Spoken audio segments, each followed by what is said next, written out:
Amidst political instability, weak global growth, and high interest rates, the African Development Bank, AfDB, has slashed its GDP forecast for the continent on Wednesday. The bank predicted that Africa's economic growth would slow this year and only partially recover in 2024. According to an AfDB report, real GDP growth will decrease to 3.4% this year from 3.8% in 2022 and then increase to 3.8% in 2024. It was projected in May that the economy would grow 3.8% in 2022, 4.3% in 2023, and 4% in 2024. The COVID-19 pandemic's carrying long-term effects and Russia's invasion of Ukraine in 2022, which caused food and energy prices to skyrocket, have slowed Africa's initially robust economic recovery from the pandemic, according to the bank. And I'm now joined from South Africa by Professor Waldo Krugell. He's an economist in the Northwest University in South Africa. Thank you for joining me, Professor. Thank you. All right. Well, we see that the African Development Bank has predicted a sluggish recovery, a sluggish economy for Africa in this year, 2023, and it says that it will partially recover in 2024. So for you, what factors do you think inhibit Africa's economic growth in the next few months? I think these forecasts are based on the first half of this year. Most statistical agencies are still collecting data for the third quarter and the fourth quarter. So it's current events that are influencing these 2023 growth numbers, but they are not out of line with what the IMF is, for example, forecasting for the world economy, also around 3%. And the factors that influence this are exactly those that you mentioned: high inflation and high interest rates, and that is to the detriment of consumers and investment. And added to that, the world economy, and specifically the Chinese economy, growing slower, which has an impact on commodity exporters to the rest of the world. And many African countries export either soft commodities or hard commodities like minerals and oil. All right, we see that in 2023, real GDP growth is expected to be 3.4%, down from the previous forecast of 4%. And of course, in 2024, growth is expected to be 3.8%, and that also is down from the previous forecast of 4.3%. Now, what will be the overall implication of these on the continent's economy? Everyone wants economic growth. It really is the way to lift people out of poverty, to create jobs. So if the economy is growing slower than predicted, that means there's less opportunity to deal with poverty, to deal with unemployment, with inequality. And it's a wasted opportunity in a way. So whatever we can do to get economies to grow faster, that's good for people in general and on average. So these African numbers are above what is predicted for the world economy next year. So they're not bad, but it's a pity that they are lower than was expected initially. All right, if you say these numbers are not bad, we're looking at the fact that when we look at Africa, to a very large extent, a good number of its citizens live below the $1, per day. And so when you look at all of that, isn't that, grim? Isn't that a grim, picture to start with? I think that is exactly the case. Africa needs really fast economic growth to lift more people out of poverty. So 3% or 3.5% is good growth for most economies. But in African economies, we'd rather like to see 5% and 6% and 8%, much like the Chinese economy used to grow in the early 2000s. That is really the way to lift people out of poverty. And attached to that, a number of other things have to happen as well. But economic growth allows you to invest in education, invest in healthcare, invest in infrastructure. So if the economy is growing, it really is the tide that lifts all the boats from the shore. And we need more growth. Absolutely. We need more growth in Africa. So let's leave the numbers now, because talking about the numbers, you already said that the global average is okay, but then for Africa to really get to where we want it to be, we should be talking about 5% thereabout. Let's look at this. What are the main issues driving poverty or encouraging poverty in Africa? What are the issues we need to deal with in Africa to get more people out of poverty? Because I feel that's where the conversation really lies. Beyond the numbers, we want to see, the correlation between numbers and the lives of individuals. So how do we, or what are the things we need to do to really, put money in the pockets of Nigerians, or let's say of Africans? Jobs is the best way to do it. So getting people into employment and getting them into better employment over time is the surefire way to reduce poverty. That has to be supported by many other things. I want to say in the 1950s, large-scale industrialization was the way that many of the countries that are today rich escaped their own poverty. But the world has changed now, and economies are now integrated into global value chains. Production has become much more capital intensive and skill intensive. So if you want to get people into jobs and into higher quality jobs, that also means better education that needs to accompany it. Frequently, it means more urbanization, fast economic growth and job creation and escaping from poverty doesn't really happen in remote places. It happens in cities. So that's already a big challenge facing policymakers, more people moving to cities and infrastructure development around that. But it's you can think about it as an escalator. As people get into jobs, they become more and more productive and they earn higher wages and they're able to escape poverty. And along with that process is one of education and urbanization. I like that you talked about job creation. This is a rhetoric we hear all the time. Oh, when I get in, I'll create 1 million jobs, 10 million jobs. But it seems there is a problem. Why is it difficult to actually create these jobs? You've talked about capital intensive projects and how that industrialization and all of those things are taking a toll. But really, why is it difficult to create jobs? Why is it difficult? Because when we also look at some of the issues facing African nations, we see insecurity. In Africa, especially here in Nigeria, we know what insecurity is doing to our agricultural sector. We know how insecurity is also probably preventing people, whether they're domestic or foreign investors, from coming into the country because you're looking at, am I safe? Are my people safe? These are some of the things we are looking at. So to have a holistic, or let's say to develop Africa beyond the numbers, what must be done? Why is it difficult to create jobs? What are the things that needs to be done? Is it about, maybe corruption? What exactly is the issue? I want us to sort of, settle these things. Those are big questions to settle. And I think even academic research is still struggling to get to good mainly because the world is changing around us. Those answers used to be simple 50 years ago. It was simply industrialize on a big scale, invest in mining and industrial development, and that'll create jobs for people coming from a low skills base in rural areas, coming into cities and working in the productive economy. Today, that's more complicated. A lot of economies have already reached their peak employment considering their level of industrialization. Now, the job creation happens in services sectors, which is employment intensive, but much more difficult to make more productive, and is facing competition now from technology, artificial intelligence, all these sort of new forms of technology that has an impact on the world of work. So economists themselves are still not sure, if you're a developing country, how would you create jobs at a super large scale in the way that China created jobs in the 1980s and 90s. That's more complicated now just because the world has been changing. But I think in a very practical policy sense, the best way is to draw in investment. Investment responds to stability.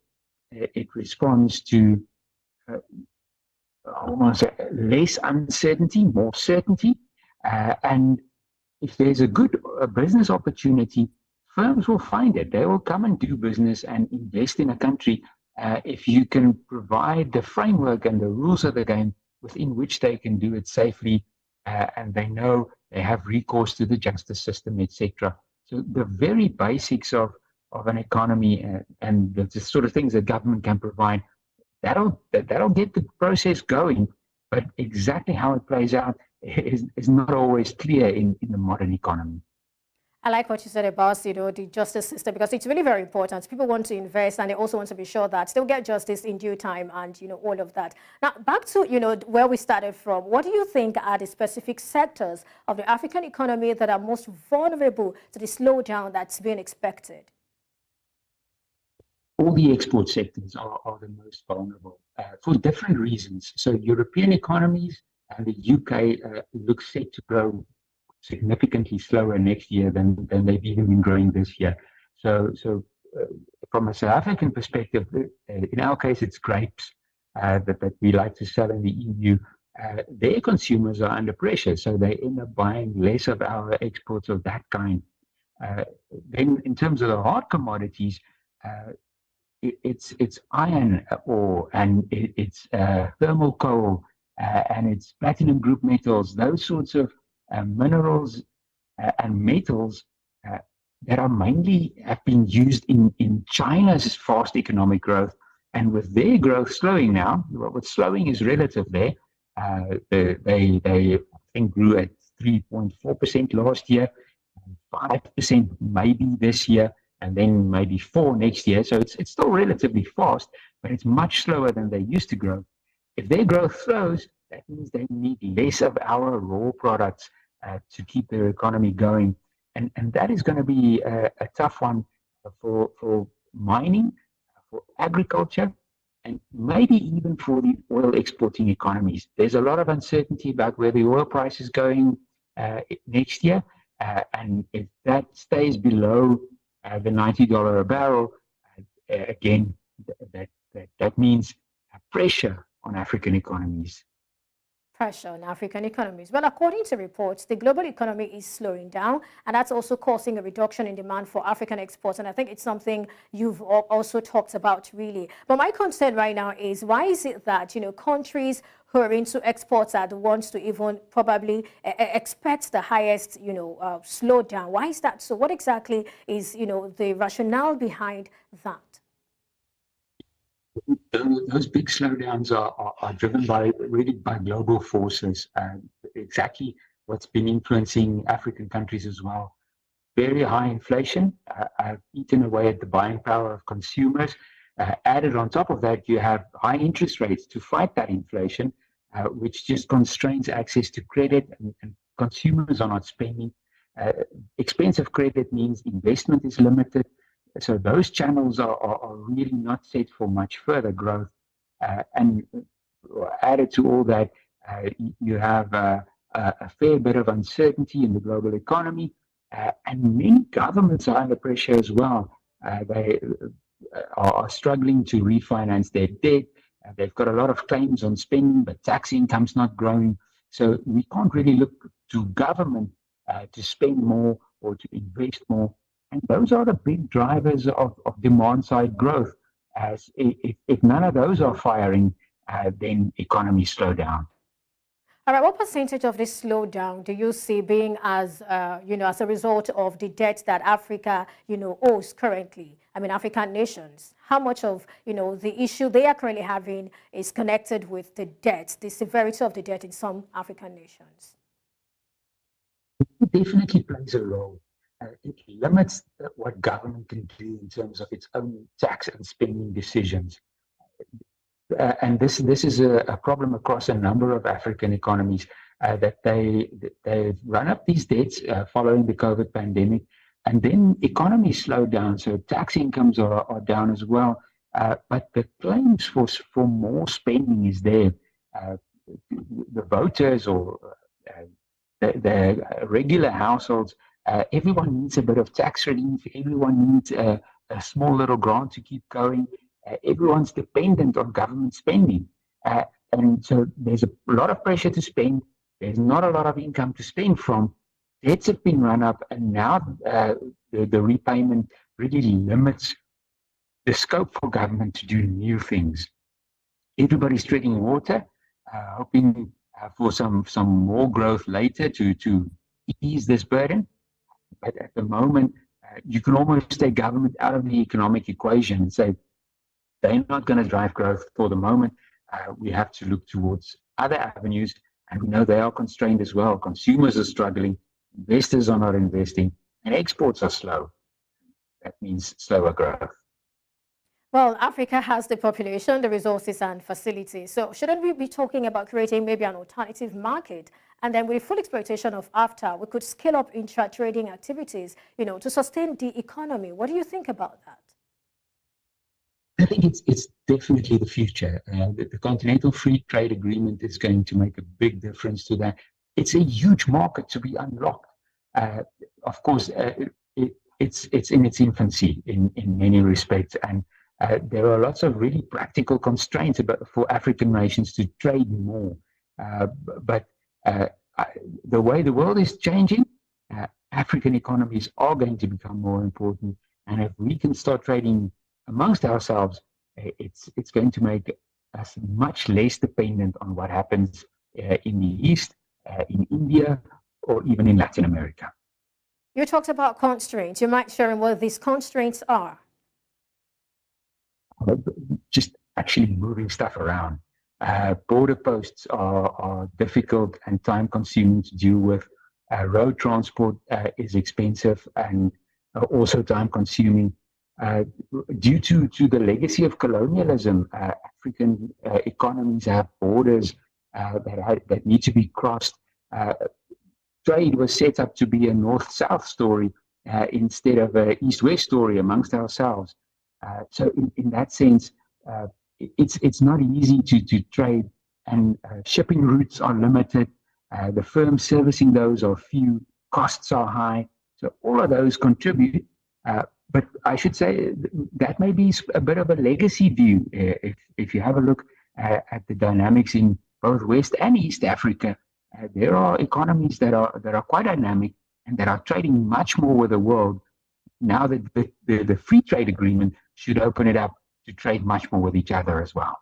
Absolutely. Well, quite a number of African governments have borrowed, some would say they've borrowed blind under the pretext of improving infrastructure and investments in critical sectors of the economy. But truth is, we haven't seen, the correlation between how much is being spent, how much is being borrowed for these purposes, and what is on the ground. And then some are even still reeling from the impact of COVID-19, Russia-Ukraine crisis, power cuts, as we can see in Southern Africa, and even climate change. But then, do you think these leaders are probably in themselves a clog in the wheel of Africa's potential progress? Is there something we need to look at when it comes to Africa's leadership? That's slightly beyond the scope of economics and verging into politics. But I think stability of leadership, the credibility of economic policies, certainty those are the big drivers of investors' views of economies and where they want to put their money. I think if African economies can demonstrate that they are open for business and they are doing their best to keep the cost of doing business low, then the investors will eventually come. I think on paper it's the right thing to borrow that money, invest in infrastructure, but when things go wrong, as they've been doing the last year or two, it gets tricky to repay, and then that scares off investors when they see a looming debt crisis in the country. Those are difficult to deal with anywhere in the world. It's not only an African problem. If you want to get scared, read a bit about what's happening in Argentina. I'll refrain from taking you on that because you would say that we're veering off economics and we're getting into politics. So staying on economics, now despite the slowdown, Africa is still expected to be one of the fastest growing regions in the world. So what areas will be drivers of growth, even though it might not hit significant notes? What are the areas we should be looking at, and where should, the monies be put to? Africa has amazing resources. It has a very young population that is going to be joining the world of work over the next number of years. And that dividend is a powerful one to have. Added to that, Africa has access to many of these rare earth scarce minerals that are key to what is happening globally, the green energy transition. So in that sense, I think there's going to be great demand for the exports that Africa has to offer for decades to come. The challenge there is just to make that accessible, to ensure that it translates into local jobs, better education, better health, and drawing more people into the formal economy to do high skill work in a capital intensive world. Thank you so much, Professor Waldo Krugell, for sharing your thoughts with us on Business Edge today. You're welcome. Thank you. Absolutely.